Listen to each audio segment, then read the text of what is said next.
Buenos días, estimados alumnos. Yo soy el doctor Fernando Quijano Zapata, soy médico neurólogo y continuando con las clases de terapéutica vamos a desarrollar ahora el tema de farmacoterapia del sistema nervioso central. Entonces vamos a desarrollar estos tres grandes temas en la terapéutica del sistema nervioso central. ¿No? Primero vamos a hablar con respecto al manejo de la enfermedad cerebrovascular, seguido el tratamiento de la cefaleas y luego finalmente el manejo de las convulsiones. Bueno, estos son los tres grandes temas en la neurología clínica. Bueno, vamos a tratar de hacerlo resumido y que esos temas sean entendibles. Bien, entonces vamos a desarrollar el tema de manejo de la enfermedad cerebrovascular, ¿no? O stroke, también denominada ictus. Anteriormente se le denominaba esta enfermedad accidente cerebrovascular. Ese término accidente ha sido retirado debido a que presenta una etiología, tiene factores de riesgos, tiene una fisiopatología propia, por lo tanto se retira el término de accidente cerebrovascular, ¿no? Entonces el término correcto es enfermedad cerebrovascular. ¿Qué es la enfermedad cerebrovascular? Es el síndrome neurológico focal repentino, ocasionado por alguna alteración de algún vaso sanguíneo cerebral. ¿Ya? Si el síndrome neurológico, refiero a que el paciente experimenta de manera brusca, por ejemplo, un trastorno del lenguaje, un trastorno del habla, por ejemplo, un déficit motor, por ejemplo, un déficit sensitivo, ¿ya? Una alteración de un campo visual. Es el síndrome neurológico focal. ¿Ya? Este entonces tiene como características que el inicio tiene que ser repentino. ¿Okay? Tiene que ser la causa vascular, ya sea arterial o venoso. Y la clínica va a variar de acuerdo al vaso afectado. Si el vaso afectado es la arteria cerebral media, entonces la clínica va a ser una hemiparesia contralateral a la lesión a predominio facio-braquial. A diferencia que si yo tuviera un infarto de la arteria cerebral posterior, entonces la clínica que me podría dar es una alteración principalmente del campo visual contralateral de la lesión. La enfermedad cerebrovascular es una de las cosas más importantes de mortalidad y discapacidad en el Perú y en el mundo. Ya a nivel global se reporta una mortalidad de 11.1%, ¿no? Y en estudios que se realizan en seguimiento al año a los pacientes que sufrieron SB isquémicos, vieron que la mortalidad incrementaba, ¿no? El 20%, ya sea por la postración o por algún tipo de secuela, ¿no? Dentro de las causas de la muerte asociadas al SB isquémico o el SB hemorrágico, el stroke en general, vinieron a ser el tromboembolismo pulmonar, neumonías aspirativas, entre otros.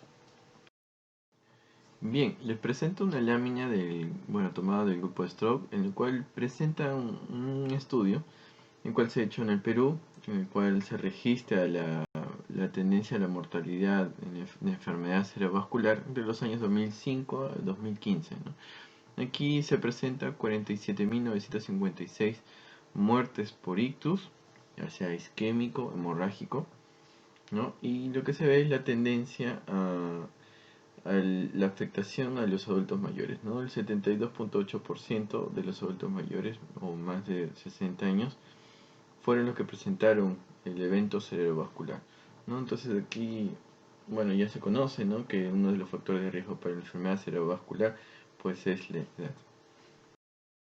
Entonces es conocido que el SB es ocasionado por alguna alteración en la vasculatura cerebral, ¿no? Entre ellas la arterial y la venosa. Entonces podemos dividir el SB de tipo isquémico, de tipo hemorrágico o los eventos vasculares como trombosis venosa. En el tipo hemorrágico podemos tener la hemorragia intraparenquimal, ¿no? Ocasionado las que son, por ejemplo, espontáneas, producidos por hipertensión. Los de tipo traumático como son el hematoma subdural, epidural, y los de ocasionado por ruptura de aneurisma, mayoritariamente la hemorragia subaracnoidea. Esta es otra lámina en relación a la clasificación de la enfermedad cerebrovascular. Entonces podemos clasificarla en enfermedad cerebrovascular de tipo isquémica o de tipo hemorrágica. ¿Ya? En el tipo isquémica sería, por ejemplo, el caso global, cuando sucede un paro cardiorrespiratorio, ¿no? Hay una disminución del flujo sanguíneo cerebral y se produce una isquemia global. En el caso de las isquemias focales, tenemos al infarto cerebral, según la clasificación TOAS, que lo divide en tipo o por etiologías de tipo aterotrombótica o de vaso grande, cardioembólica, ya de origen cardíaco, lacunar, ya de vaso pequeño, de causa indeterminada y de causa rara.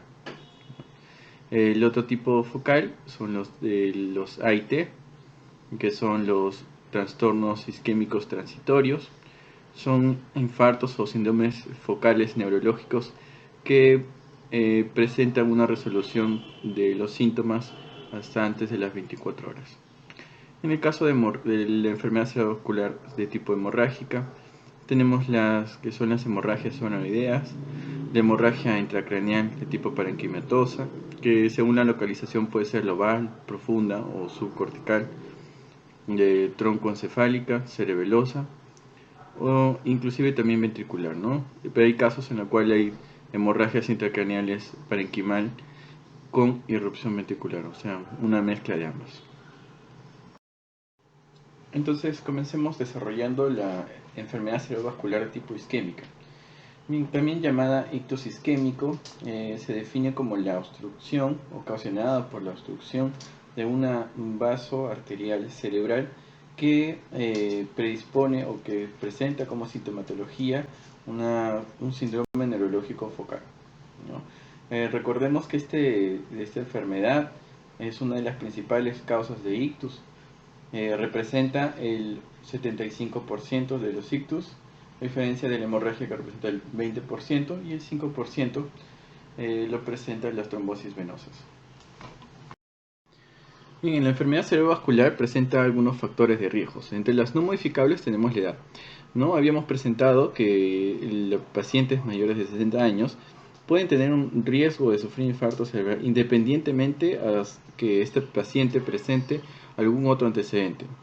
El sexo, hay una predilección por el sexo masculino. En la herencia, en relación a algunas enfermedades raras como el CADASIL, ¿no? Que es una mutación autosómico dominante en el cual se presenta múltiples infartos subcorticales en la sustancia blanca, lo que va a producir infartos lacunares y leucoencefalopatía.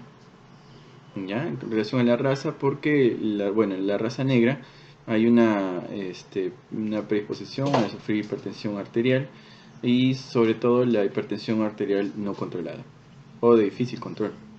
Un paciente que ha sufrido un infarto cerebral anterior, tiene un riesgo incrementado hasta de 10 veces de sufrir un nuevo evento cerebrovascular. Y entre los factores de riesgo modificables, la hipertensión y la diabetes cumplen un papel bastante importante junto con la dislipidemia al producir infartos cerebrales, tanto de tipo isquémico como hemorrágico. La enfermedad vascular de las carótidas o el producto de las ateroesclerosis vasculares, como en el caso de una estenosis carotidia. La estenosis carotidia puede producir un infarto de tipo embólico, ¿no? Ateroembólico, asociado a la ateroesclerosis, ¿no? La enfermedad cardíaca, como el infarto cardíaco, como la fibrilación auricular, son causas de infarto cerebral de tipo embólico, no cardioembólico en este caso. El tabaquismo se conoce por el tabaquismo, pues también es otro factor de riesgo que produce una enfermedad cerebrovascular. Entonces revisemos rápidamente la fisiopatología del SB isquémico. Entonces el SB isquémico se produce por la oclusión de un vaso sanguíneo cerebral, cualquiera, ¿no? Ya sea cerebral media, posterior, anterior, con la consecuencia de disminución del flujo sanguíneo cerebral. Esto al producir hipoxia cerebral va a producir acidosis y además va a producir disminución de las reservas energéticas, ¿no? Existen, así como en todo el cuerpo, en el sistema nervioso central, los canales de sodio-potasio. Estos canales de sodio-potasio dependientes de ATP. Estos son los que regulan la membrana celular. Cuando hay una disminución del ATP, lo que va a producir una disfunción de estos canales, con la consecuencia que va a haber una despolarización de la membrana. Al haber una despolarización va a incrementar el glutamato. El glutamato activa los receptores NMA y AMPA, estos van a aumentar el calcio intracelular y estos van a incrementar los radicales libres. La despolarización de membrana no solamente libera el glutamato, sino también por sí sola va a producir una apertura de canales con ingreso de calcio intracelular. Cuando el calcio ingresa dentro de la célula, ¿qué va a producir? Va a producir incremento de radicales libres, van a producir muerte celular, necrosis, finalmente apoptosis, ¿no?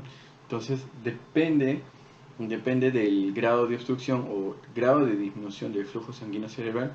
Vamos a decir que en esta área isquémica, el área de lesión, va a producirse una muerte de las neuronas en eso, porque vamos a tener diferentes tipos de lesiones dentro del cerebro, ¿no? Tenemos la parte del infarto, la parte del core y la parte de la penumbra, ¿no? La penumbra puede ser reversible, a diferencia de la zona de infarto, que es irreversible. Bueno, vamos a hacer una revisión puntual de la neuroanatomía vascular para poder entender los síndromes neurovasculares y las indicaciones terapéuticas específicas de los tipos de eventos cerebrovasculares, ¿ya? Según etiología. Entonces vamos a hacer un recuerdo de la neuroanatomía vascular.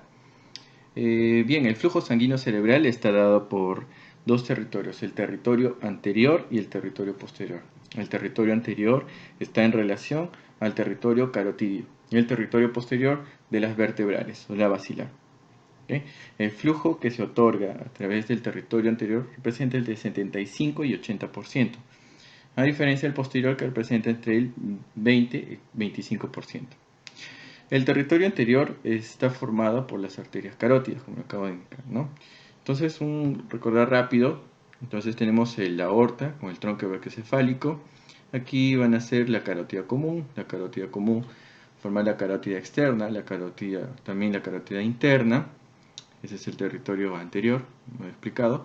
Y la carótida interna va a ingresar al cerebro para formar su arteria carótida, la arteria cerebral media en este caso derecha, va a formar la arteria cerebral anterior y esta es la comunicante anterior, ¿no? Que le va a dar una anastomosis con el lado contralateral de la arteria cerebral anterior. También tenemos entonces el territorio posterior, que hemos dicho va a nacer del tronco brachiocefálico, la arteria subclavia. La subclavia va a formar las arterias vertebrales de cada lado, que van a formar el tronco de la basilar. El tronco de la basilar, la arteria cerebral posterior, la comunicante posterior. Así entonces se va a formar el polígono de Willis.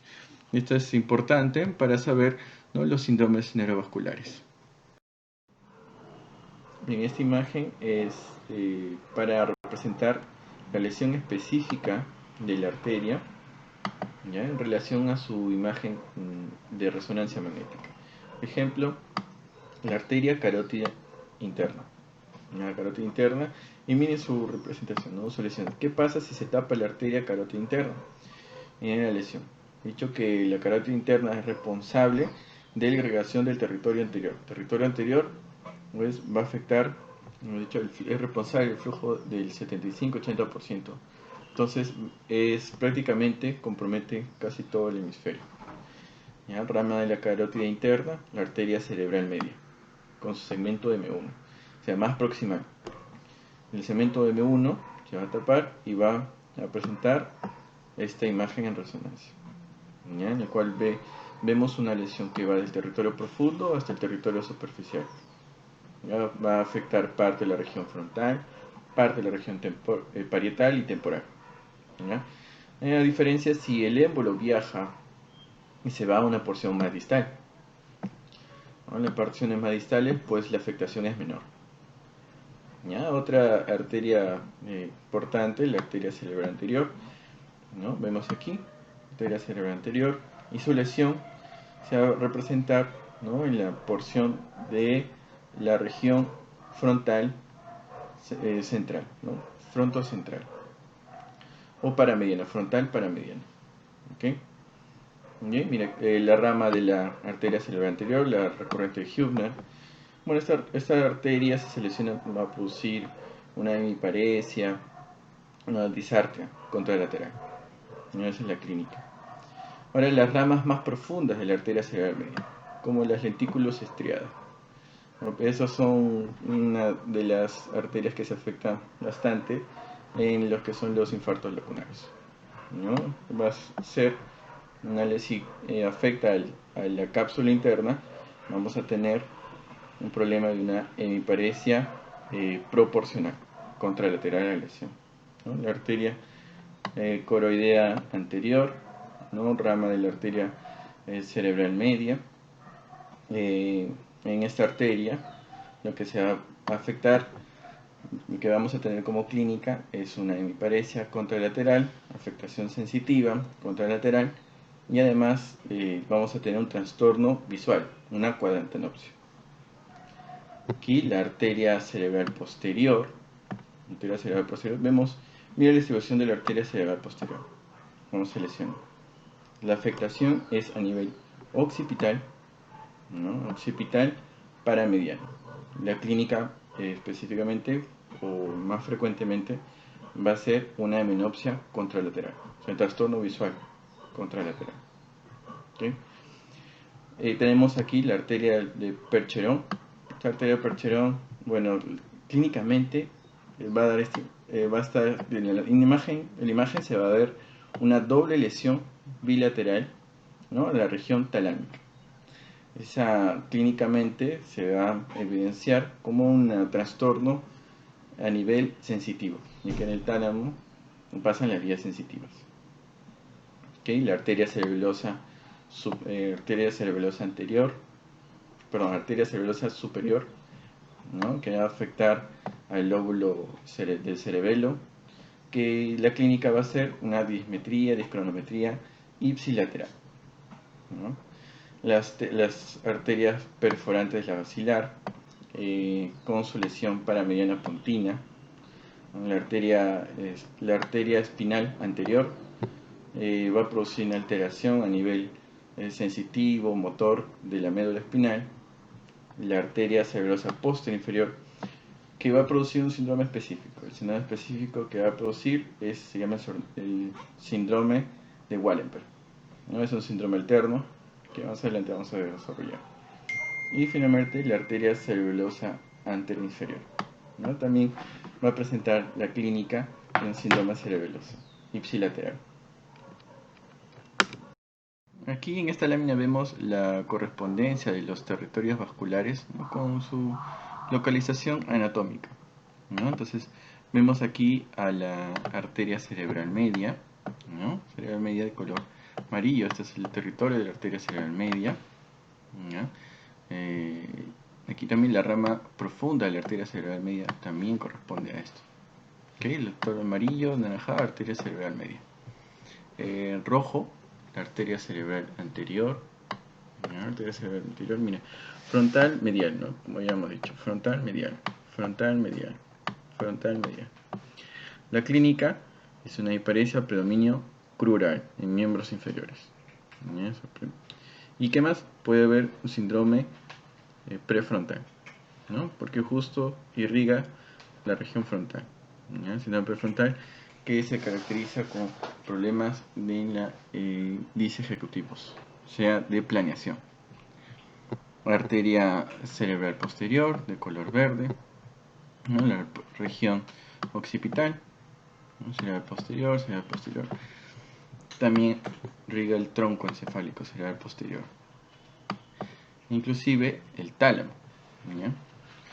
La arteria cerebrosa posterior inferior, la pica, la arteria cerebrosa posterior inferior, es una arteria en la cual hemos dicho que si se lesiona nos va a dar el síndrome de Wallenberg.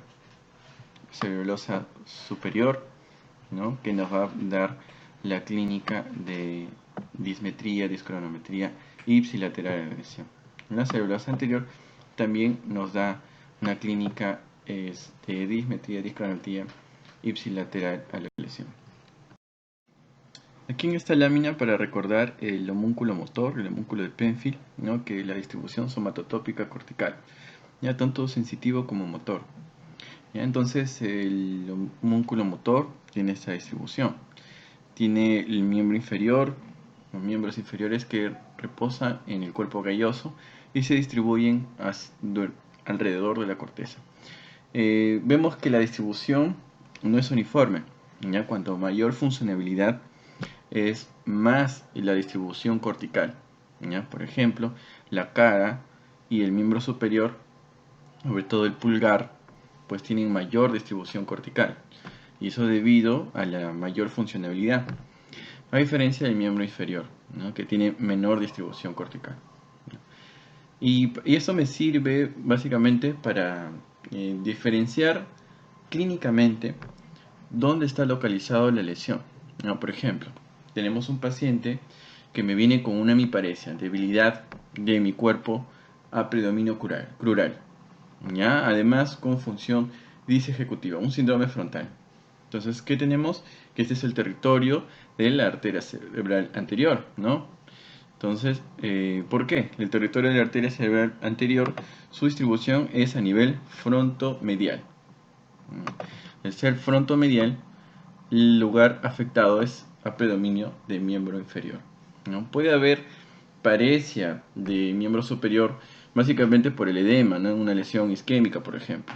Pero el predominio es a nivel crural, ¿no? Y además de síndrome prefrontal. Eso debido a que también la arteria cerebral anterior irriga la región prefrontal, ¿no? El síndrome disejutivo, por ejemplo, problemas de planeación, ¿no? O disinhibición. El paciente se encuentra desinhibido. ¿Ya? Esa es la clínica que presenta un paciente que presenta una lesión a nivel de la arteria cerebral anterior. Otro ejemplo. ¿Qué pasa si tengo un paciente llega a emergencia con una clínica de una hemiparesia a predominio facio-braquial, ¿no? Con un trastorno sensitivo? Entonces, el territorio de la arteria cerebral media va a comprender esta porción. Por lo tanto, la clínica que va a presentar el paciente es una hemiparesia a predominio facio-braquial. ¿Por qué? Justamente por esta distribución, la distribución somatotópica. ¿Ya? Ahora, ¿qué pasa si es el hemisferio dominante? El hemisferio dominante es el izquierdo. Entonces va a haber una lesión a nivel de los centros del lenguaje. ¿Ok? Entonces va a estar acompañada de una hemiparesia facio-braquial asociado a un trastorno del lenguaje. Si es el lado izquierdo, va a haber una hemiparesia con un problema sensitivo. ¿Ya? O sea, yo tengo una lesión en el lado derecho, entonces voy a tener una hemiparesia a predominio facio-braquial del lado izquierdo, con un problema sensitivo. ¿Ya? Si yo tengo una lesión en el hemisferio dominante, el lado izquierdo, ¿no? Que corresponde a la arteria cerebral media, entonces yo voy a tener un trastorno del lenguaje, una afasia, asociado a una hemiparesia del lado derecho al predominio facio-braquial, asociado también a trastorno del lenguaje, perdón, asociado también a trastorno sensitivo. ¿Ok? Ahora, depende de qué rama de la arteria cerebral media esté afectado, yo voy a tener un síndrome de afasia de tipo motora o una afasia de tipo sensorial, ¿no? La afasia de tipo motora, también llamada la afasia de Broca, y la afasia de tipo sensorial, también llamada la afasia de Wernicke. Ahora, miren, las neuronas motoras, todas van a pasar, sus acciones van a discurrir o van a pasar a través de la corteza hacia la subcorteza ¿hacia dónde? Hacia aquí, hacia la cápsula. Entonces van a tener esta distribución, ¿ya? Pero sin embargo, esta parte, esta anatomía del cerebro está irrigada por una sola arteria. Sería por las ramas profundas, las ramas perforantes de la arteria cerebral media. Entonces la rama profunda perforante de la arteria cerebral media va a afectar toda la cápsula. Por lo tanto, yo voy a tener como clínica a una hemiplegia total contralateral. Ya no va a ser una hemiparesia a predominio facio-braquial o a predominio crural, no, va a tener que ser total. ¿Por qué? Porque es una afectación de una sola arteria y la arteria va a afectar los axones que pasan por la cápsula interna, ¿no? Todas las fibras motoras van a pasar por la cápsula interna. Por lo tanto, vamos a tener una hemiplegia total y de tipo proporcional. No es a predominio. Repito, no es a predominio facio-braquial ni a predominio crural. No, es una hemiplegia proporcional total. Vamos a clasificar el SB isquémico según la clasificación TOAS por etiología y lo vamos a diferenciar primero por aterosclerosis o enfermedad de grandes vasos, de origen cardioembólico, de origen de pequeños vasos o lacunares, de origen indeterminado y de causa rara. Entonces vamos a desarrollar cada una de estas. Entonces comenzamos con el SB isquémico cardioembólico. El SB isquémico cardioembólico tiene una clínica específica. El paciente va a sufrir el síntoma neurológico focal de manera brusca, de un momento a otro, y lo presenta en actividad. Y su sintomatología es, desde el inicio, la peor sintomatología que puede tener. A diferencia del infarto de tipo aterotrombótico o lacunar. Los infartos aterotrombóticos, el inicio puede ser insidioso, o sea, puede incrementar su sintomatología durante el tiempo. En cambio cardioembólico no. Desde el inicio se presenta la sintomatología máxima. ¿Ya? Esa es una diferencia clínica importante. Y ocurre en actividad. El paciente va a relatar que está haciendo sus actividades de vida diaria o de repente está en el trabajo y presenta súbitamente el déficit motor, por ejemplo, ¿no? A diferencia del aterotrombótico, inclusive del aterotrombótico se reporta los wake-up stroke, que son, el paciente presenta la sintomatología al despertar. O sea, un tiempo de enfermedad indeterminado. No sabemos en qué momento de la noche presentó el infarto. Presentó al despertar, ¿no? El SB isquémico cardioembólico representa el 20 al 30% de los infartos isquémicos en general, ¿no? Son los que van a ocasionar mayor discapacidad debido a que van a comprometer una mayor área isquémica, ¿no? Porque usualmente la afectación es de un vaso grande. Entre las causas de ASB isquémico cardioembólico vamos a tener la más frecuente, la fibrilación auricular. Otro, el trombo intraventricular, que más un defecto estructural cardíaco. Tenemos el mismo infarto cardíaco. El paciente presenta un infarto cardíaco, puede producir trombos y generar el SB isquémico. Enfermedad valvular cardíaca, como es el caso de estenosis de tipo mitral. Ya hemos dicho, entonces es más frecuente la fibrilación auricular. La clínica, ya hemos explicado, es brusca, de un momento a otro. La clínica del inicio es máxima y es en actividad. ¿Ya? La neuroimagen en el cardioembólico es típica, es en cuña, ¿no? Va de la corteza a la subcorteza, en cuña. Pero también se ve imágenes parchadas. Esto debido a que el émbolo de origen cardioembólico es lábil, o sea, se puede degenerar, puede fragmentarse el émbolo y puede producir pues, lesiones isquémicas en imagen de tipo parchadas, ¿no?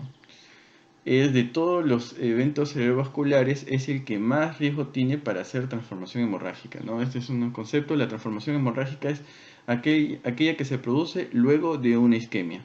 Y esto producto de la reperfusión sanguínea.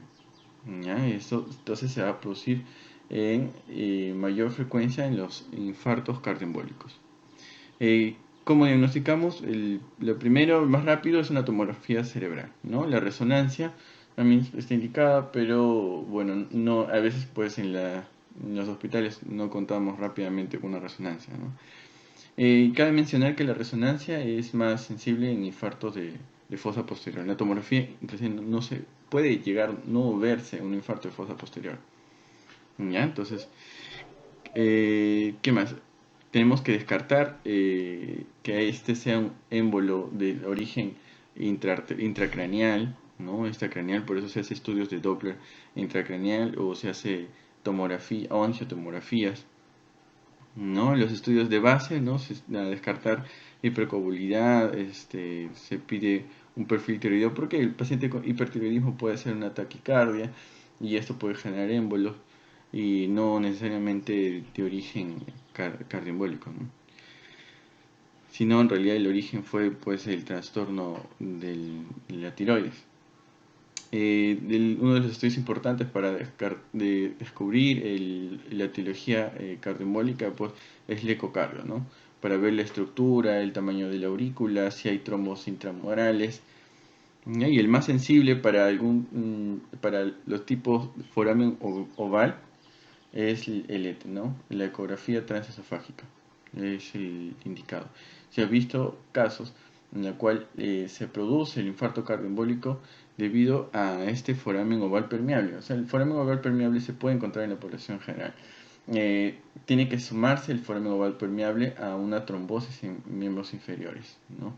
Y eso va a producir el émbolo viajar de las venas, va a pasar a través del foramen oval permeable y se va a producir un émbolo paradójico, ¿no? Paradójico porque va del sistema venoso al arterial a través del foramen oval permeable y se dirige pues a nivel cerebral a través de este foramen. Esta es la neuroimagen del infarto. Vemos aquí un infarto de la arteria cerebral media del lado derecho. Y miren, como les explicaba, ¿no? Es una imagen en cuña.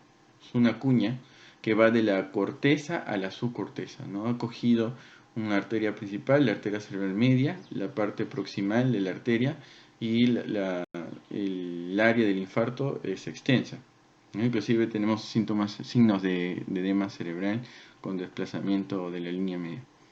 ¿Ya? Y vemos al lado de la siguiente imagen, ya vemos una imagen de reperfusión sanguínea, ¿no? Puede haber transformación hemorrágica, como hemos dicho. Un paciente con un SB isquémico de origen cardioembólico, y si este es la causa es una fibrilación auricular, tenemos que darle terapia antitrombótica, ya sea por antiplaquetarios o anticoagulantes. Antiplaquetarios como la aspirina, el clopidogrel, estaría indicado si es que hay una contraindicación de algún anticoagulante. Entonces, pero idealmente un paciente que tiene una fibrilación auricular y no hay contraindicación para anticoagular, el paciente tiene que ir con indicarse tratamiento con anticoagulantes, ya sea con warfarina o los nuevos anticoagulantes como dabigatran, apixaban, ¿ya? Entonces, si yo le doy un antiagregante plaquetario como la aspirina, voy a reducir el 22% al riesgo de infarto. A diferencia del uso de un anticoagulante, ¿no? Como la warfarina, voy a disminuir el riesgo en 62%. Entonces, por eso está indicado la anticoagulación en paciente con fibrilación auricular, ¿ya? Si yo utilizo la warfarina, tengo que monitorizar el INR, ¿no? El INR debe estar de valor de 2 a 3. Entonces, ¿cómo sé que un paciente va a ir para anticoagulación? Si tengo una fibrilación auricular, tengo que hacer el uso de unas escalas, ¿no? El CHAS-VAS y el HAS-BLE. El CHAS-VAS es una escala para estimar el riesgo de infarto cerebral en pacientes con fibrilación auricular. Y el HAS-BLE es la estimación del riesgo de hemorragia. Entonces, el CHAS-VAS me va a servir para decir si el paciente tiene un alto riesgo de sufrir un infarto cerebral. ¿No? ¿En qué consiste el CHAS-VAS? Va a tener diferentes puntos en el cual van a considerar la insuficiencia cardíaca, punto de la hipertensión, la edad mayor de 75 años, la diabetes, un tromboembolismo previo, un infarto previo, una enfermedad vascular como si fuera un infarto de miocardio, una trombosis en miembros inferiores. En la edad de 65 a 74 años otorga un punto y la edad de mayor de 75 años indica 2 puntos. El sexo femenino da un punto, un máximo de 10 puntos. ¿Ya? En el HAS-BLE, va a decir, como le acabo de decir, es el riesgo para sufrir una hemorragia. ¿Ya? Ellos consideran la hipertensión, enfermedad renal, la enfermedad hepática, historia de infarto previo, historia de sangrado. El INR lábil es un paciente que utiliza warfarina y presentó un INR lábil. Significa que al uso del anticoagulante el INR se desplaza rápidamente, ¿no? A mayores de 3, ¿no? Con unas dosis bajas de warfarina. La edad mayor de 65 años, el uso de alcohol, ¿no? Entonces, estos son los puntajes que se van a dar para yo estimar el riesgo de sangrado en un paciente. Ya, entonces, si yo tengo un CHAS-VAS mayor de 2 puntos, ya el criterio es anticoagulación. ¿Ya? Eh, digamos, tengo un paciente adulto mayor de 78 años, diabético, hipertenso, que ingresa a la emergencia por presentar un infarto cerebral y en la emergencia se encuentra en la monitorización cardíaca una fibrilación auricular. Entonces este paciente va a tener un CHAS-VAS, 2 puntos para la edad, un punto para la hipertensión, un punto para la diabetes y que presentó un infarto, 2 puntos. Ahí tenemos 7 puntos, 6 puntos para el CHAS-VAS, ¿no? Entonces él tiene un alto riesgo de infarto cerebral, ¿no? Entonces en este paciente hay que anticoagular. Después de los 2 puntos de CHAS-VAS tenemos que anticoagular, ¿no? Y este puntaje deben superar al Hasblend, ¿no? Que es el menor hasta el riesgo de sangrado, ¿ya? Entonces es un riesgo-beneficio, ¿no? Vemos el riesgo de infarto contra el riesgo de la hemorragia. Cuando tengo un paciente, entonces con un SB isquémico de origen cardioembólico y además tiene fibrilación auricular, está indicado la anticoagulación, ya utilizando el Hasbled y el CHAS-VAS. Hay problemas, ¿no?, con el uso de la warfarina. Entre uno de los problemas es que hay que monitorizar el INR. ¿Ya? Hay que sacarle sangre al paciente y ver en qué rango se encuentra el paciente. Hay que disminuir dosis, subir la dosis. ¿Ya? Entre otros, también los alimentos, como las verduras verdes, pueden interferir con la concentración sérica de la warfarina. Entonces surgen unos nuevos anticoagulantes, la cual no presentan estos problemas, entre ellos el rivaroxaban, apixaban, endoxaban, ¿ya?, que son inhibidores del factor 10A, y el dabigatran, que es un inhibidor directo de la trombina. Entonces hice un estudio comparativo, ¿no?, entre estos nuevos anticoagulantes y la warfarina, y se vio que la warfarina no es superior a los nuevos anticoagulantes, inclusive el dabigatran es ligeramente superior en relación al control de la prevención del infarto cerebral. ¿Ya? Entonces, las ventajas de los nuevos anticoagulantes uno de ellos es que no hay que estar monitorizando el INR, ¿ya? No hay una restricción con la dieta, no va a haber una alteración en la concentración sérica de estos nuevos anticoagulantes por el uso de verduras verdes, ¿ya? Tenemos menos riesgo de sangrado en comparación con la warfarina, ¿ya? Las desventajas, sí, los nuevos anticoagulantes pues es caro, ¿no? Es más caro, ¿ya? Y otra de las ventajas también que los nuevos anticoagulantes tienen una vida, o sea, pueden actuar más rápido que la warfarina. La warfarina tenemos que esperar de 48 a 72 horas para ver su efecto anticoagulante, ¿no?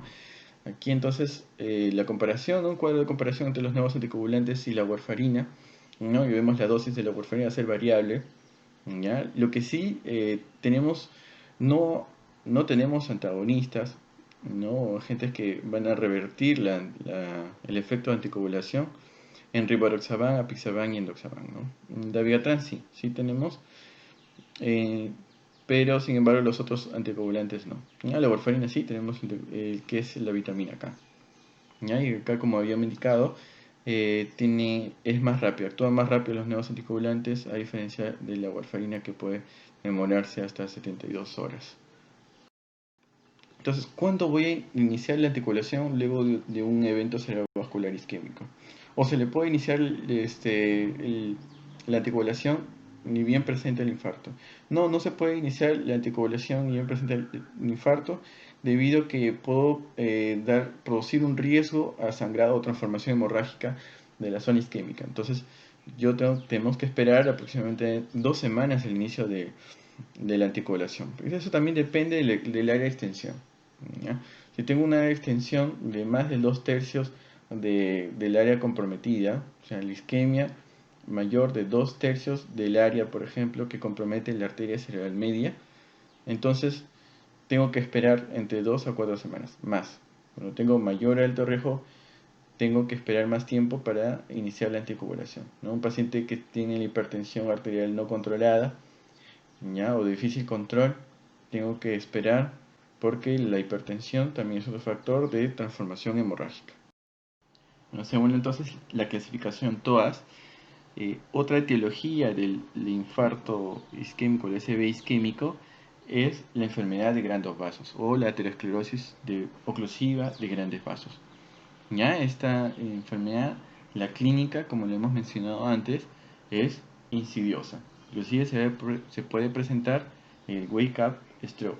El paciente presenta el déficit motor al despertar, con un tiempo de enfermedad indeterminado.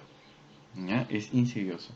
Es insidioso, es que presento la clínica del déficit motor y este durante la enfermedad, mientras avanza el tiempo, puede incrementar inclusive el déficit. ¿Ya? Puede ser inclusive fluctuante los síntomas de tipo de infarto aterosclerótico. Vamos a tener 4 escenarios clínicos, ¿ya? Con respecto a la aterosclerosis. Una de ellas es de tipo intracraneal y la otra es extracraneal. Puede ser sintomática o asintomática. ¿Ya? La estenosis carotidia, ¿ya? Dentro de ellas, de tipo la extracraneal, puede ser asintomática y sintomática. ¿A qué se refiere sintomática? Asintomática, el paciente presentó un evento cerebrovascular, sintomática, tuvo un síntoma, tuvo el infarto, o tuvo un trastorno isquémico transitorio, ¿ya? Duró menos de 24 horas sus síntomas, desapareció su síntoma, o sea, tuvo síntomas, ¿ya? El estenosis intracraneal, ¿no? Por ejemplo, una estenosis de la arteria cerebral media por una disección en la arteria, o la estenosis vertebral, las dos dentro de la estenosis intracraneal.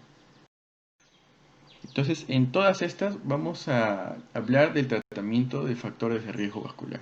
Mucho que el factores de riesgo vascular tenemos a la hipertensión, a la dislipidemia, a la diabetes, a la obesidad. Entonces, si nosotros implementamos el régimen para disminuir los factores de riesgo, vamos a disminuir más del 80% del riesgo de stroke.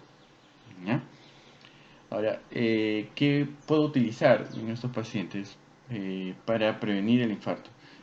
Se indica la antiagregación plaquetaria. Ahora, ¿cuál de ellas? La aspirina, clopidogrel. El estudio dice que no hay una diferencia significativa entre ambas. Entonces podemos usar cualquiera de los dos. Hay en algunos casos específicos, como la estenosis intracraneal sintomática severa, se indica la doble terapia de antiagregación, o sea, aspirina más clopidogrel, ¿no? Justamente el estudio SANSPRI demuestra que la terapia doble más el tratamiento de factores de riesgo intensivamente supera a los procedimientos quirúrgicos, ¿no? En la estenosis intracraneal sintomática. Ahora, el tratamiento de la dislipidemia enfatiza la disminución del LDL. Hay que llevar el LDL hasta debajo de 70. ¿Ya? ¿Con qué? ¿Qué debemos utilizar? Las estatinas. Defina como cuál? La atorvastatina, la simvastatina. La atorvastatina a dosis podemos usar inicialmente a dosis altas y luego vamos a disminuir. ¿Ya? Podemos usar dosis alta, moderada y baja. ¿Okay? Dosis alta de 40 a 80, dosis moderada de 20 a 40 y dosis baja menos de 20, ¿no? 10 miligramos. ¿Ya? El tratamiento también de la hipertensión arterial, ¿ya? Por debajo usualmente de 140. Hay incluso algunos estudios que muestran que llevarlo hasta 120 resultó tener un beneficio. Pero bueno, vamos a manejar la presión por debajo de 140. Entonces revisemos la aterosclerosis carotidia extracraneal. Ya representa el 10% de los infartos. Esto, las medidas o el tratamiento va a depender del grado de estenosis y la estabilización de la placa. No es lo mismo tener una placa inestable que una placa estable, con una estenosis del 50%, menos del 50%. Si yo tengo una placa estable con menos del 50%, no doy tratamiento, solo observo, hago controles de duplex anualmente. A diferencia de un paciente que tiene una placa inestable, pues tengo que indicar un tratamiento, ¿no? Entonces, cuando yo tengo una estenosis, tengo que valorar primero si el paciente va a ir a una terapia de revascularización, es decir, un tratamiento quirúrgico como una endarterectomía o una colocación de un stent, o versus el tratamiento intensivo, ¿no? Como hemos dicho, al hablar de tratamiento intensivo, vamos con los factores de riesgo, ¿no? Manejamos la presión arterial por debajo de 140. Manejamos el LDL, el colesterol LDL. Le mandamos a debajo de 70, ¿no? Con uso de estatinas. ¿Ya? Utilizamos antiagregantes plaquetarios. ¿Ya? Ya puede ser o un antiagregante plaquetario o dos, dependiendo si este es, bueno, en el caso de la estenosis intracraneal. ¿Ya? Y en el caso de decidir terapia de revascularización, ¿cuál es mejor, ¿no? Para este paciente? ¿Colocación de stent o la endarterectomía? Bueno, entonces eso vamos a valorar. ¿Cuál es el gol estándar para el diagnóstico de una estenosis intracraneal o una extracraneal? En general, en todas. El gol estándar es la angiografía. ¿Ya? Esto me va a permitir evaluar el grado de estenosis. ¿Ya? También va a ser útil voy a utilizar el duplex. ¿Ya? El duplex para ver la placa es estable, las características de la placa, cómo son. ¿Ya? Lo que sí no me va a poder diferenciar es entre la estenosis severa. Aquí en este caso voy a utilizar una angioresonancia o una angiografía. También es útil la angiotomografía, pero bueno, va a resultar problemático cuando si tengo un paciente que tiene una enfermedad renal, ¿no? En ese caso pues no puedo usarlo, ¿no? Por el uso de contraste, ¿no? Bien, entonces la estenosis carotidia sintomática. Ya tengo un paciente que tiene una estenosis carotidia pero sin síntomas. ¿Qué quiere decir? No ha sufrido infartos ni trastorno isquémico transitorio. Entonces, en este caso, lo que voy a hacer es darle un antiagregante plaquetario, en este caso la aspirina, a dosis entre 75 a 300 miligramos. ¿Ya? Usualmente damos dosis de 100 miligramos, más el uso de estatinas, ¿no? Torvastatina, inicialmente dosis altas, 80 miligramos, ¿no? Luego en el seguimiento ya vamos reduciendo la dosis, ¿no? 40 a 20 miligramos. Controlamos otros factores de riesgo, ¿no? Modificamos los estilos de vida, ¿no? Los factores de riesgo, hemos dicho, la hipertensión, el LDL, ¿no? ¿Y en qué casos consideramos un tratamiento quirúrgico? Consideramos si la estenosis es más del 70%, ¿no?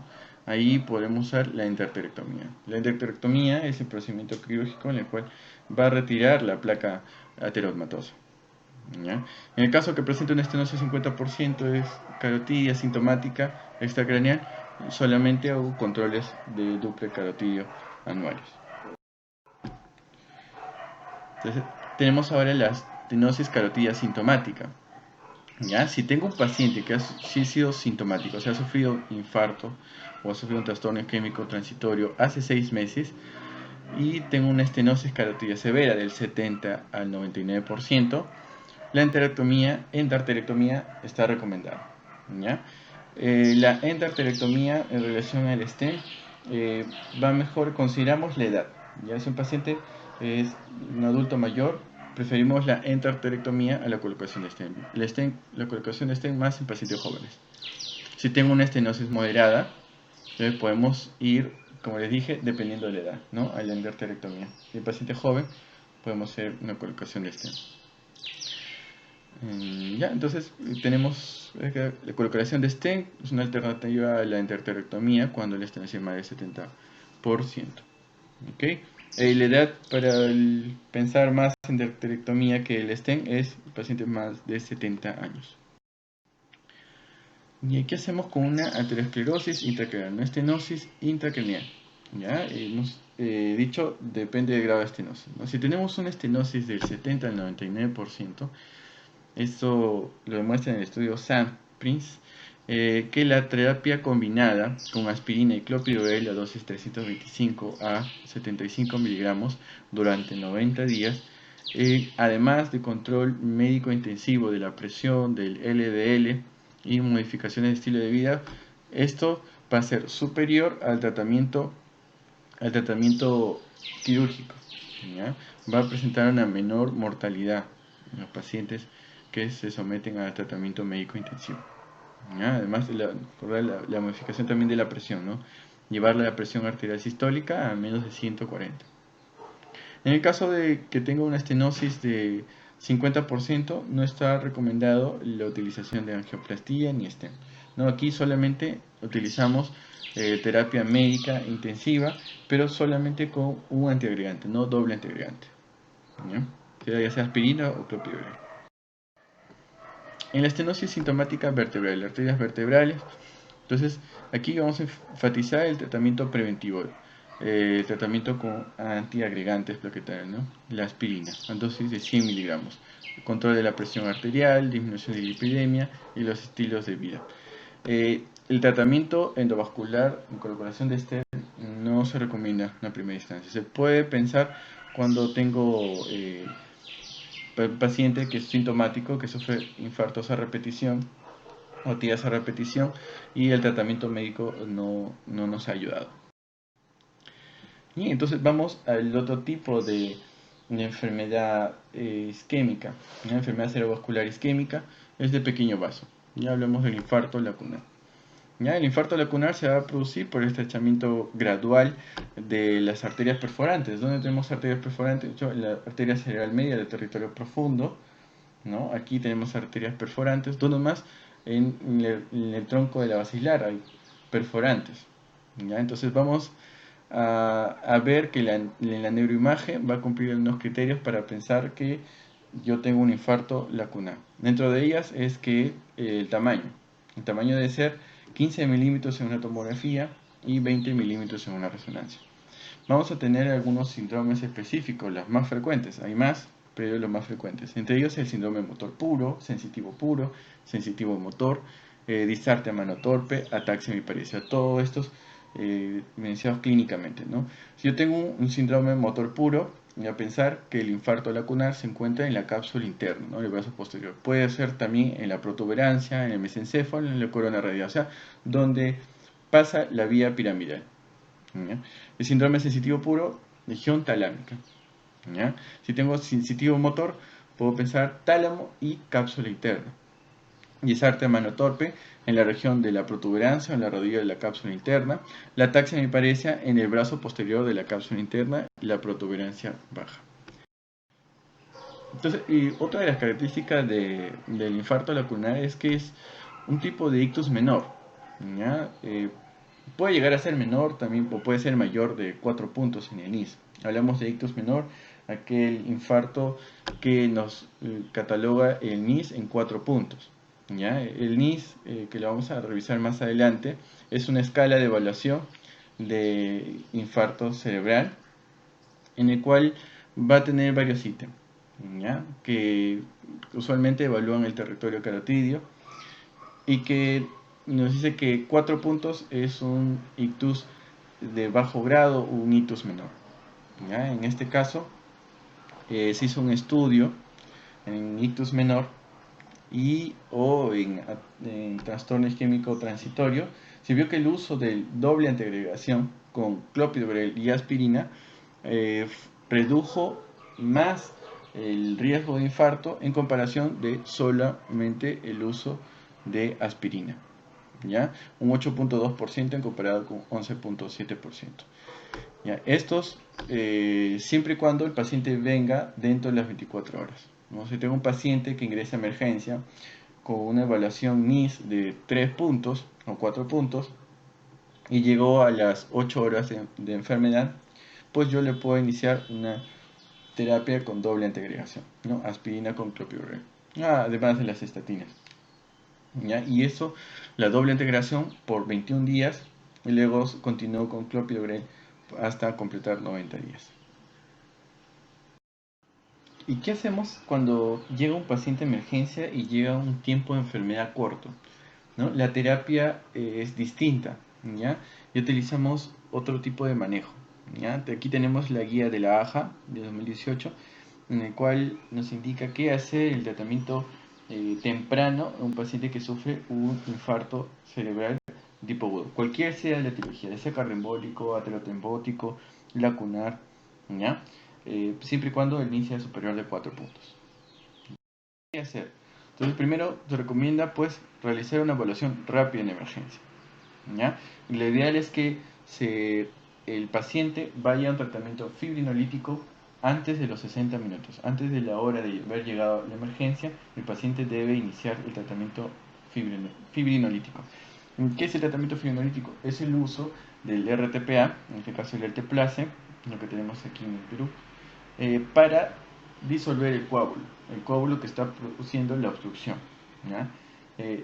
Tenemos, por ejemplo, en el caso del aterotrombótico, hemos dicho que el mecanismo es distinto, ¿no? O es obstructivo por la placa. Sin embargo, se ha visto que la fibrinolisis produce beneficios inclusive en estos pacientes, ¿ya? Inclusive los infartos de tipo lacunar. ¿Ya? puedo tener un infarto lacunar pequeño, pero puedo tener una evaluación neurológica alta, ¿no? Una clínica alta, con un déficit motor severo, ¿no? A pesar del infarto pequeño. ¿Okay? Entonces he visto que también se benefician los pacientes con el uso de fibrinolítico, ¿ya? Entonces, lo que se prefiere es el uso de la escala NIS, es lo que les mencionaba, ¿no? La escala de ictus, ¿ya? Se recomienda no utilizar demasiadas pruebas de sangre, no, lo único que necesitamos es la evaluación NIS, la tomografía, porque tengo que diferenciar si esto es un infarto o una hemorragia.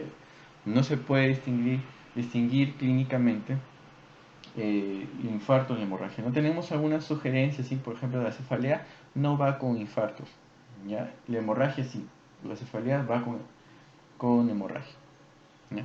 Pero no podemos distinguir, ¿no? Vamos a dar un tratamiento fibrinolítico, que el paciente va a sangrar, y si está sangrando en la tomografía no vamos a dar un fibrinolítico, no informe. Entonces, indicamos una tomografía, evaluamos al paciente, y lo que pedimos sí es una glucosa, ¿ya? En ese momento.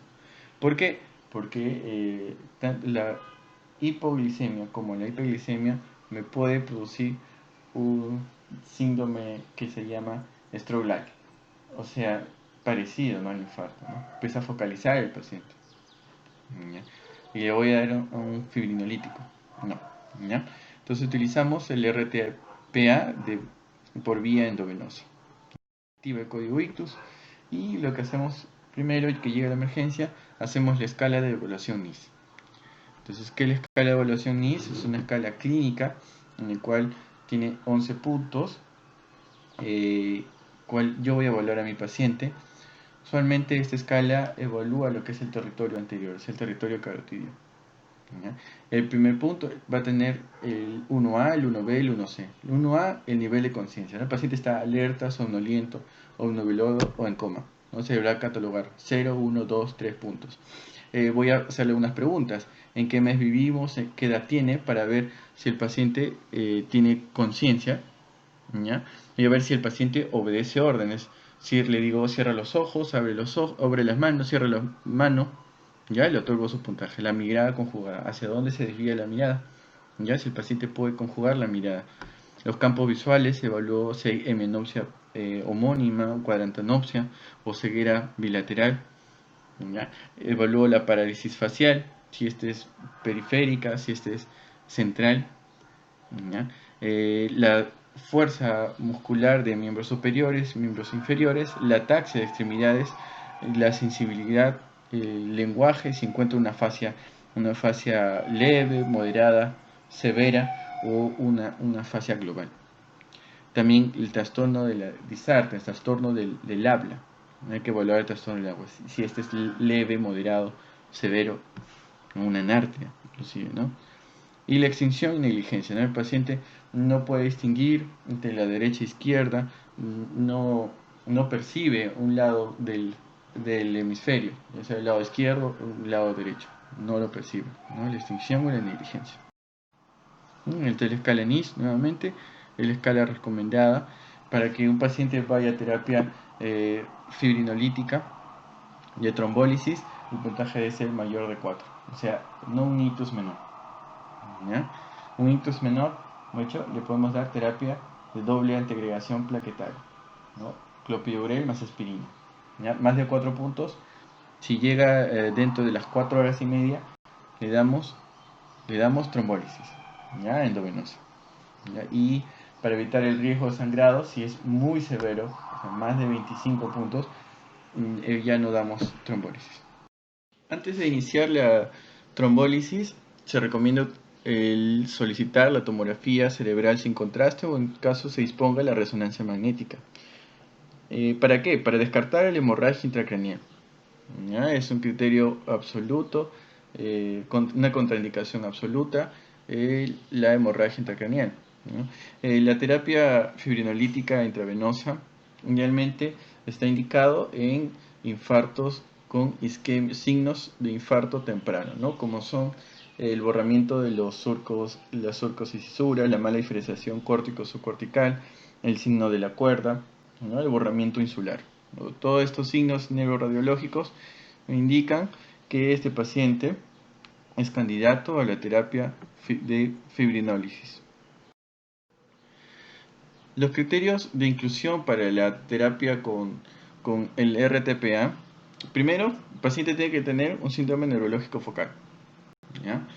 Luego, este debe ser evidenciado por tomografía que se trata de un ictus isquémico, y este debe ser agudo, menos de 4 horas y media de evolución, ¿no? Y la edad mayor de 18 años, ¿no? Porque el estudio se realizó en esta edad, ¿no? En los criterios de exclusión, los pacientes que no serían candidatos para trombólisis serían todo paciente que tenga signos de hemorragia, ¿no? O tengamos una hemorragia, ya sea intracraneal o sea del sistema gastrointestinal, ¿no? El paciente no sería candidato a hemorragia, ¿no? Vamos a usar un trombolítico, entonces vamos a producir sangrado, entonces no se puede indicar. Un paciente que tenga un tiempo de enfermedad desconocido, como los wake-up stroke. Un wake-up stroke, paciente despierta, se acuesta sin síntoma y despierta con los síntomas. No sabemos en qué hora de la noche el paciente sufrió el infarto, ¿ya? Si el paciente tiene más de 4 horas y media, ya no. ¿Por qué? Porque incrementa el riesgo de sangrado o transformación hemorragia del ictus. Si tenemos una mejoría del ictus, un ictus menor, un IS de menos de 4 puntos, no está indicado la trombolisis. Si tenemos un IS alto, ¿no? También más de 25, ya consideramos un ictus severo, en él ya no sería candidato a trombólisis. ¿Y esto debido a qué? Por también el riesgo a la hemorragia, ¿no? Transformación hemorrágica.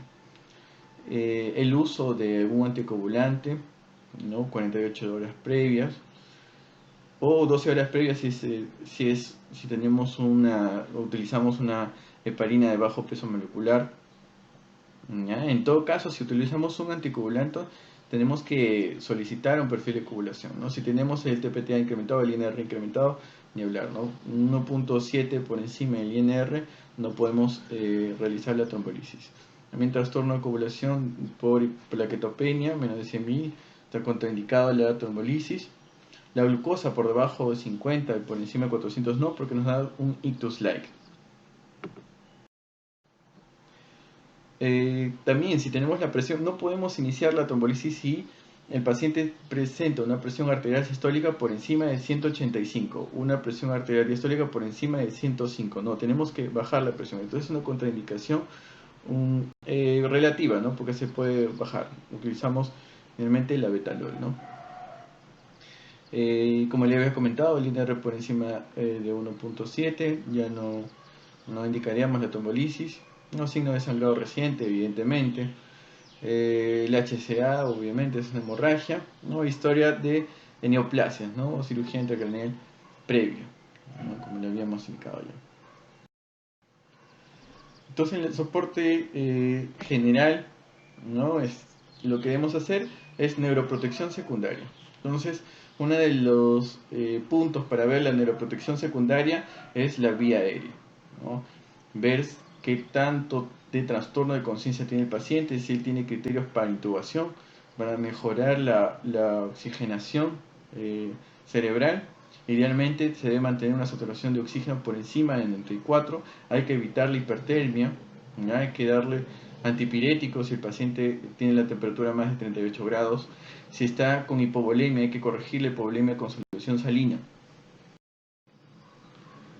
En el caso de hipoglicemia, glucosa por debajo de 60, debemos corregirla hasta llegar a una normoglicemia. Lo ideal es mantener una glucosa en el rango de 140 a 180, ¿ya? En el caso de que sea hiperglicemia. No se indica dextrosa de manera continua al paciente por el metabolismo anaeróbico que tiene a nivel cerebral la glucosa, ¿no? Va a producir más radicales libres, va a producir más ácido láctico, por eso no se indica la dextrosa endovenosa, ¿ya? Pero sí debemos corregir hasta llevarle a la normoglicemia, no llevarlo a hiperglicemia, no indicar por infusión o de mantenimiento a la dextrosa. Entonces, ¿cómo utilizamos el RTPA? El alteplase. Administramos la dosis de 0,9 miligramos por kilo. ¿ya? Las dosis máximas es de 90 miligramos. Se le da, la inicial se le da por bolo el 10% del bolo inicial, ¿ya? Se pasa en bolo.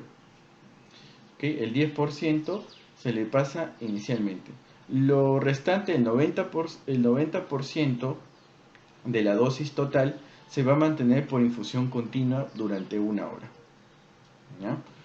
Idealmente, el tratamiento debe iniciarse antes de los 60 minutos de haber llegado al hospital. Existen algunas consideraciones especiales en la cual podemos dar tratamiento intravenoso, ¿no? En relación, por ejemplo, de la edad. Pero teniendo en cuenta que esto vamos a reducir el tiempo de inicio del tratamiento, ¿no? Ya no va a ser hasta las 4.5 horas, sino hasta las 3 a 4.5 horas, ¿ya? Entonces, entre ellos vamos a tener pacientes de 80 años, ¿no? Podemos considerar iniciarlo siempre y cuando el paciente haya ingresado hasta las 3 horas de enfermedad, ¿ya? Así se disminuye el tiempo de enfermedad para poder utilizar el trombolítico. Aquellos que tienen un NIS de más de 25, ¿no? Cuanto menos tiempo iniciamos la terapia, menos riesgo de sangrado, ¿ya? Y si tienes un NIS alto, vamos a tener riesgo de sangrado, por lo que se piensa que con menor tiempo pues podemos sopesar ese riesgo, ¿no? Y podemos intentar darle tratamiento trombolítico endovenoso, ¿no? Con esta condición. Existe tratamiento después de las 3 a las 4 horas también, sobre todo en los vasos proximales. Tengo una arteria cerebral media que ha sido tapada por un émbolo a nivel de la porción proximal, M1, la más proximal. Lo más probable es que sea un infarto severo. Aquí está indicado realizar una terapia endovascular, ¿ya? Quirúrgicamente se retira el trombo. ¿Okay? ¿Hasta cuánto tiempo se podría hacer? Ahora los últimos estudios dicen que inclusive hasta las 24 horas se puede hacer. Inclusive se puede utilizar la trombolisis intraarterial, ya no endovenosa, ¿no? Periférica, no, intraarterial. La administración de antiplaquetarios como la aspirina está indicado después de las 24 a 48 horas de producido el evento cerebrovascular isquémico, ¿no? Con una dosis inicial de 325 miligramos, ¿no? Después se puede reducir la dosis, ¿no? A 100 miligramos cada 24 horas, ¿no? Pero inicialmente utiliza de 325 miligramos, pero no dentro de las 24 horas, ¿no? Produce sangrado, no, después de las 24 horas. Ahora, si está usando estatinas, ¿no? Atorvastatina, se debe continuar la atorvastatina. Si el paciente no está usando atorvastatina, se debe instaurar el tratamiento con la atorvastatina. Nuevamente, inicialmente, la dosis alta, 80 miligramos o 40 miligramos, las dos son dosis altas, y después vamos reduciendo la dosis, ¿no? Sobre todo si tenemos la clínica de un paciente que ha sufrido una aterotrombosis, ¿no? O sea, ¿cómo es la clínica? Insidiosa, ¿no? Sigo incrementando en el tiempo. Ahí va bien los agentes, las estatinas. Bien, ahora vamos a revisar rápidamente lo que es el SB hemorrágico. La etiología de la hemorragia intracraneal no traumática va a estar determinada principalmente por la hipertensión. ¿Ya? La hipertensión es la causa más importante de hemorragia intracraneal espontánea. Y esto es debido a que la presión arterial va a alterar a nivel del endotelio vascular y va a producir una alteración llamada hipohialinosis. Esta va a producir una alteración en la estructura produciendo unos microneurismas, los neurismas de Charcot. Estos al romperse, al tener la presión incrementada, van a producir el sangrado, ¿ya? Usualmente estos se encuentran en el territorio profundo, en los ganglios basales, ¿ya? Porque las arterias afectadas, principalmente donde se producen estos microneurismas, son de las perforantes, de la arteria cerebral media, ¿no? También del tronco, y las perforantes de la basilar, pueden ser. Y otra de las causas, la angiopatía amiloide. Esta tiene otra característica, se ocasiona en pacientes adultos mayores, ¿no? Y las características neuroradiológicas, en la tomografía se va a evidenciar múltiples sangrados lobares, corticales, y son usualmente múltiples. ¿Ya? Esa es una causa de angiopatía amiloide. Otras causas, yo tengo que pensar en trastornos hematológicos. ¿Ya? El uso de warfarina, algún anticoagulante. ¿Ya? Otra causa, los tumores cerebrales, sean primarios o por metástasis. Eso debido a que los tumores producen una neovasculatura, pero esa vasculatura es frágil. Y al ser frágil, al elevarse la presión, puede producir sangrado.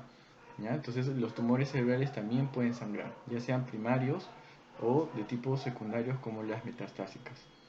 Malformaciones vasculares como los aneurismas, las malformaciones arteriovenosas, los cavernomas, ¿ya? Todas estas son causas de hemorragia intracraneal de tipo primaria, ¿ya? O espontánea. Otras causas también son el uso de drogas, ¿ya? El uso de drogas como la cocaína, la anfetamina, el crack. ¿Ya? Entre las causas secundarias, los traumatismos, ¿no? La hemorragia subdural, la hemorragia epidural, ¿ya? Estas son todas causas secundarias.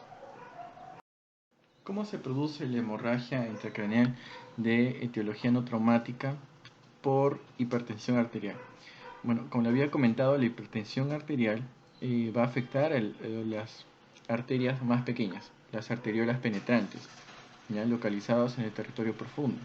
Van a producir una degeneración de la capa media, una lipohialinosis de la íntima, produciendo una hipertrofia y pérdida de elasticidad de la arteriola.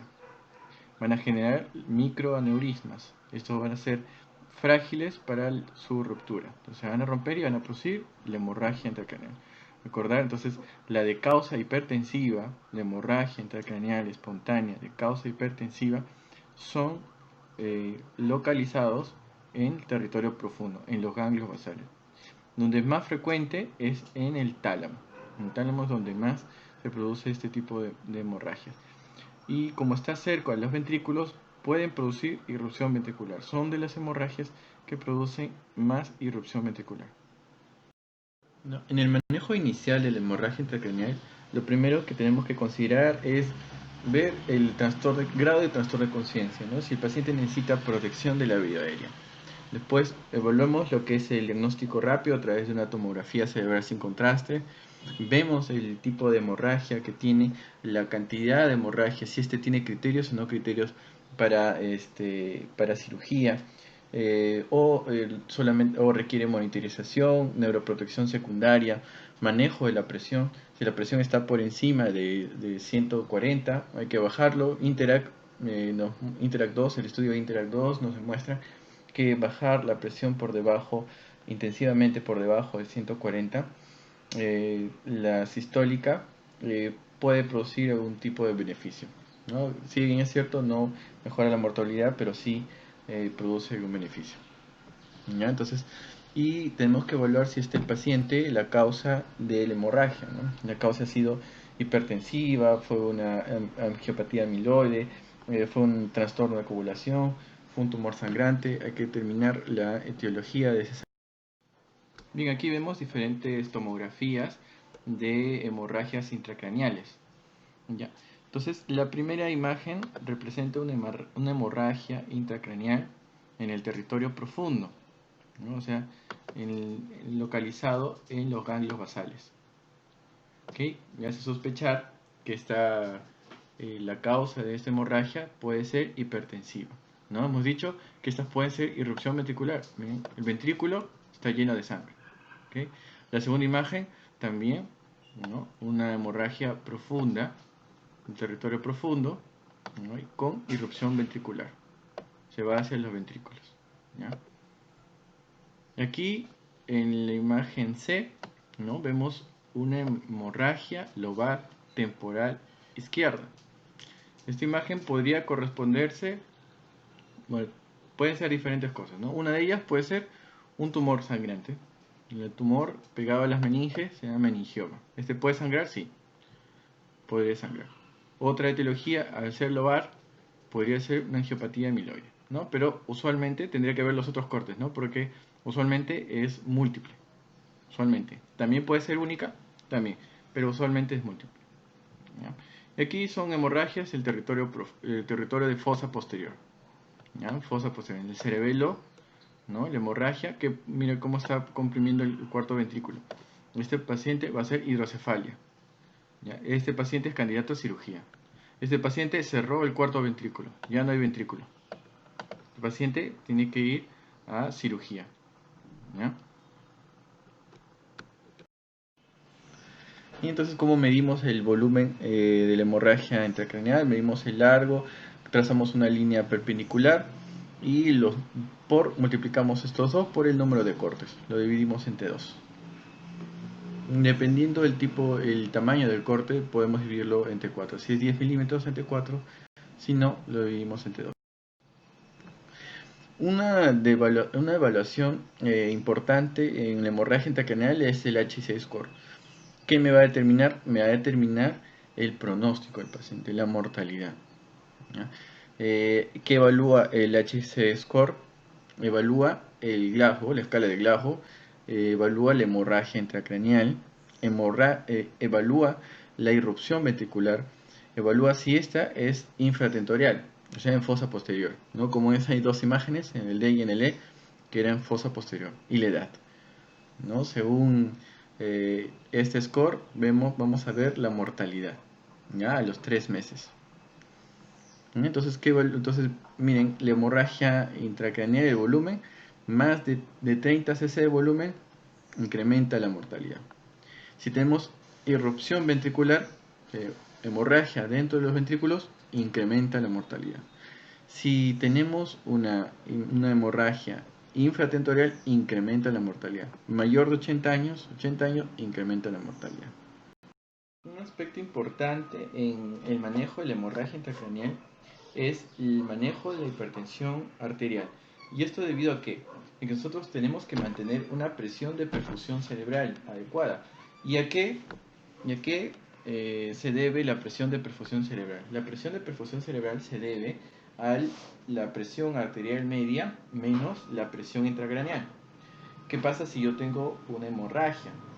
Una hemorragia intracraneal va a producir una disminución de la presión de perfusión cerebral porque tenemos una masa que está incrementando la presión intracraneal. Pero tenemos otro problema. Si nosotros dejamos la presión arterial incrementada, tenemos riesgo de resangrado. Por lo tanto, tenemos que bajar la presión. ¿Y hasta cuánto es que tenemos que bajar la presión? Ya, ese es el dilema, ¿no? Entonces, se hacen varios estudios. Entre esos estudios está el INTERACT 2, en el que dice que hay que manejar la presión arterial sistólica por debajo o hasta obtener la presión arterial sistólica en 140.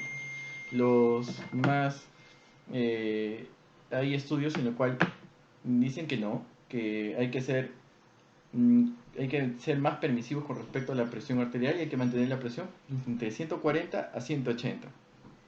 ¿Ya? Eso para permitir que la presión de perfusión cerebral esté adecuada. ¿No? El objetivo es la presión de perfusión cerebral menos de 60. ¿Ya? Entonces, sin embargo, como les explicaba, Interact dice que hay beneficios con mantener la presión arterial sistólica en 140.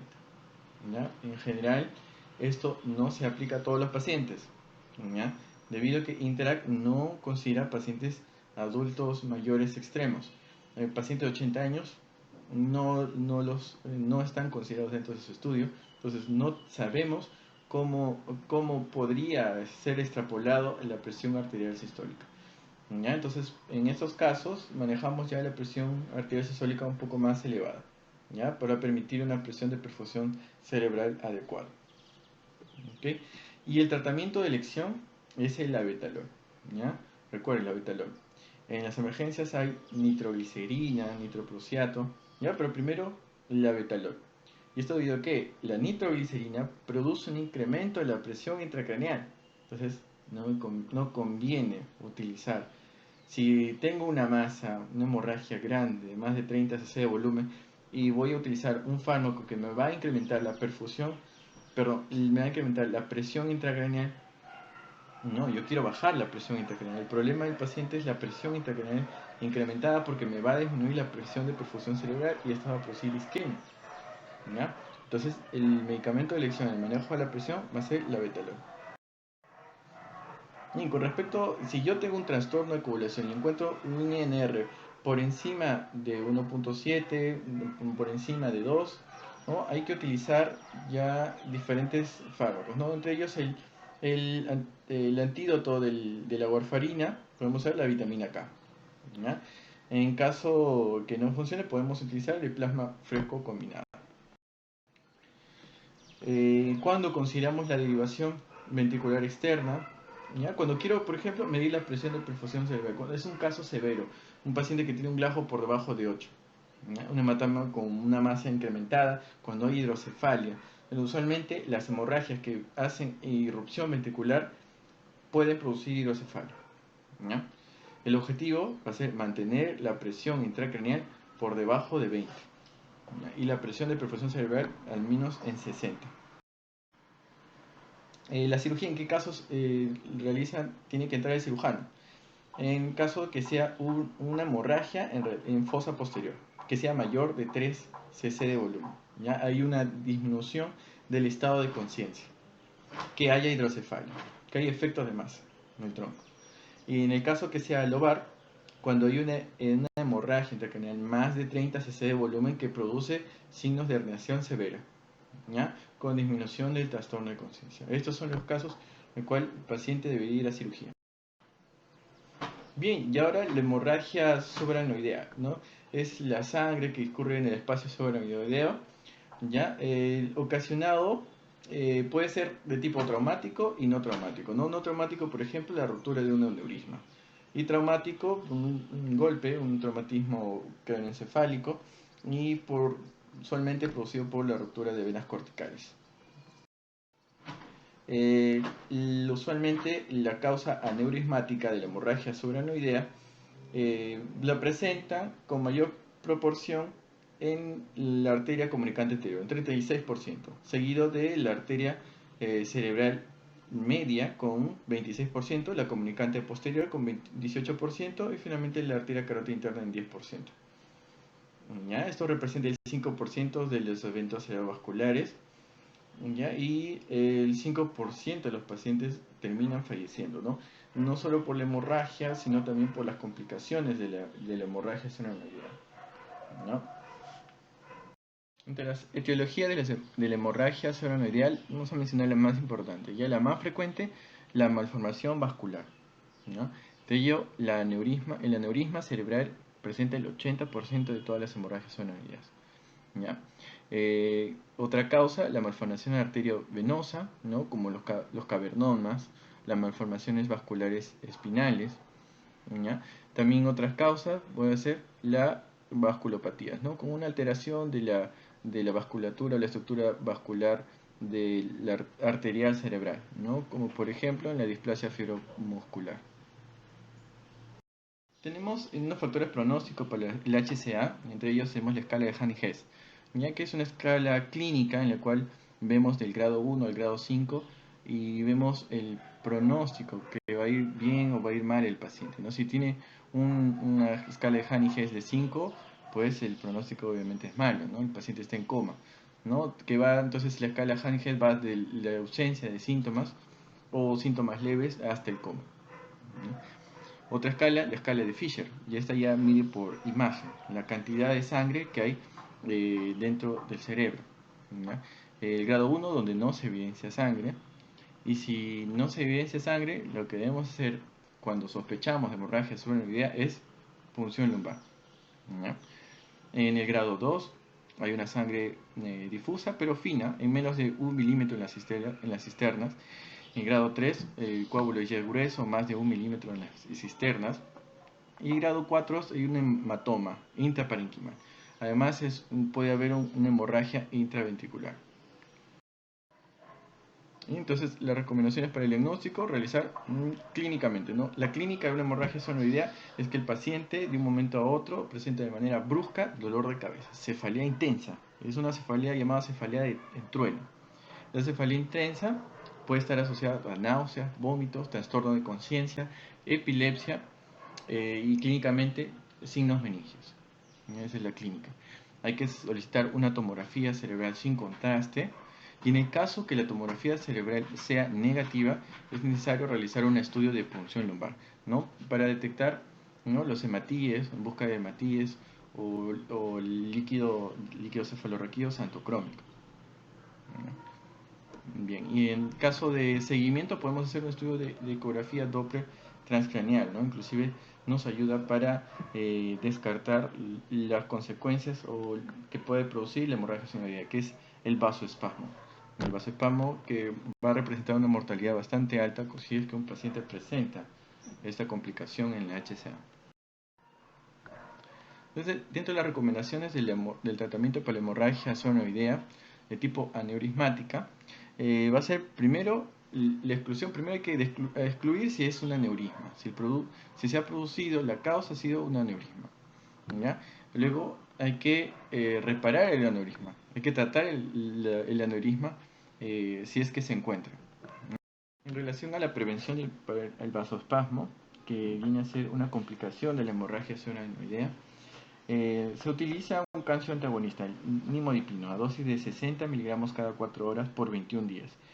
¿Ya? Esto ha demostrado que va a disminuir la mortalidad de un paciente con HCA que ha hecho un vasoespasmo. ¿Ya? ¿Cómo diagnosticamos el vasoespasmo? A través de un Doppler intracraneal. Vemos el Doppler, medimos la velocidad de flujo y bueno, calculamos un índice, el índice de Lindergaard, y evidenciamos si este tiene o no un vasoespasmo. ¿Ya? El tratamiento de la prevención vendría a ser el nimodipino. En caso de pacientes que ya tienen establecido un vasoespasmo, ahí existe la terapia de la triple H, ¿no? Hipervolemia, que es incrementar la volemia en la sangre, ¿ya? Hipertensión arterial, hay que incrementar la presión para evitar el vasoespasmo, que el vaso sanguíneo se cierre y produzca la isquemia secundaria, ¿ya? Y el última H, que ya, bueno, está en desuso, es la hemodilución. ¿Okay? Entonces, esto es el manejo, un simplificado del tratamiento de la HCA.